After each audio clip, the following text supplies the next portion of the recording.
We also turn our lens onto pioneering filmmaker Alice Guy Blache, who we recognize tonight with a special posthumous tribute in honor of her trailblazing career as the first female filmmaker. Alice Guy Blache is recognized as the first female director, if you don't count Eve.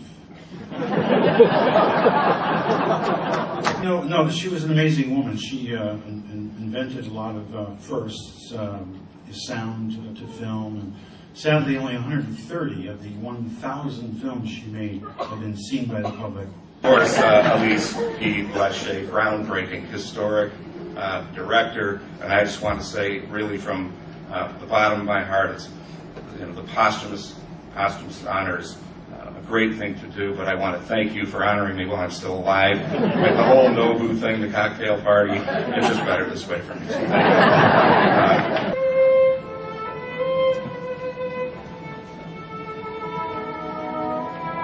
you.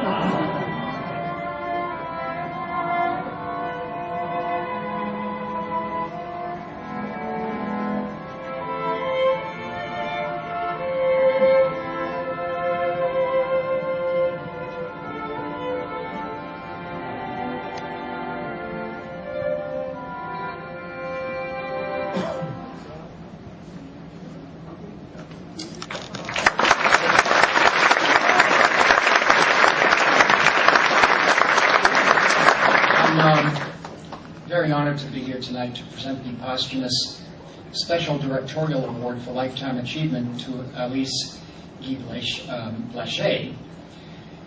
From 1896 to 1920, first in France and then actually in Fort Lee, New Jersey, Alice Guy Blache directed, wrote, produced more than 1,000 pictures of all kinds, and she was a genuine pioneer. One of the first filmmakers, the very first woman filmmaker, and the first woman to own and operate her own studio.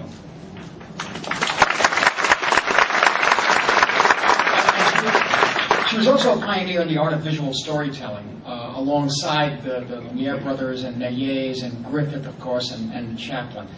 Now, she was born in Paris, 1873, and she entered the movie business in 1894 as a secretary, and 2 years later, she was the head of production at Gaumont. Now, like all the great pioneers, Alice Guy Blache was certainly fearless. I mean, if you look at the early films, and I had the pleasure to do that in the past couple of weeks, see some of the earlier ones she had, plus a wonderful film called Ocean Wave, you begin to realize that she was really trying everything, besides comedies, vaudeville skits, all kinds of trick photography, double exposures, color tinting, early experiments with synchronized sound using the chronophone system, in which the image was synchronized with these wax cylinders. In 1906, she directed an epic version of The Life of Jesus, which is actually an extraordinary visual achievement based on watercolors of James Tissot. In 1908, she moved to America and set up her own production studio, the Solax Company. During these early years in the industry, Alice Guy Blache was a famous film personality too. Her picture appeared in lots of movie magazines and newspapers, and she was frequently quoted in the press about the place of women in film production. Quote, "I have a right to be where I am," she said in a 1912 interview. It is a constant conflict when a woman attempts to handle and supervise men in their work. In essence, she cleared the path that was later walked by Lois Weber, Mabel Normand, and of course in the sound era, Dorothy Osner. Now, like Méliès and later D.W. Griffith, of course, the movie-making career came to a sad end. Taste changed. The center of production moved from here to over there, west. So she was forced to sell Solax, and she made her last picture, I think the last picture is called Tarnished Reputations, 1920. Alice Guy Blache returned to France in 1922, and although she was made a member of the Order of Légion d'Honneur, she was more or less forgotten by the industry that she helped create. In fact, 30 years after she gave up movie making, she tried to locate some of the prints of her old pictures, and she couldn't find a single title. And it's stories like these which led to the formation of the Film Foundation, which has helped to restore, preserve over 500 films in the 20-plus years of its existence. Half of that time working in partnership with the DGA. But there are so many more that could be lost. And now you have to understand, too, that there's a very small percentage of silent cinema that has survived. I mean, for every title that's been preserved, there are over 1,000 others that have gone forever. And of the 1,000 titles that bore at least Guy Blache's name, only about 130 have survived.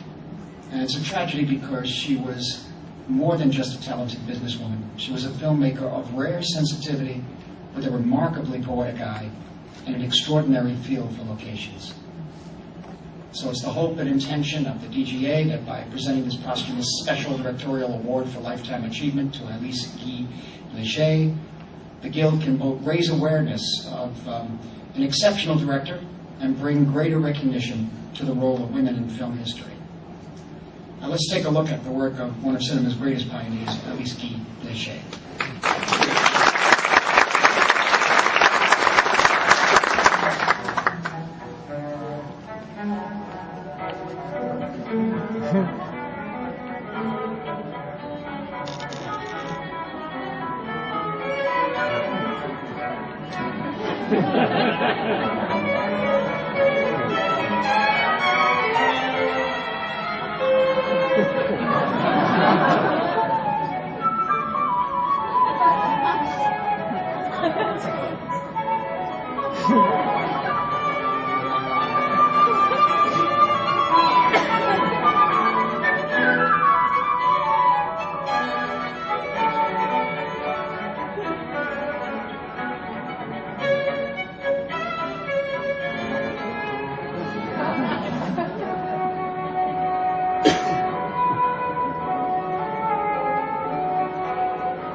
Hmm.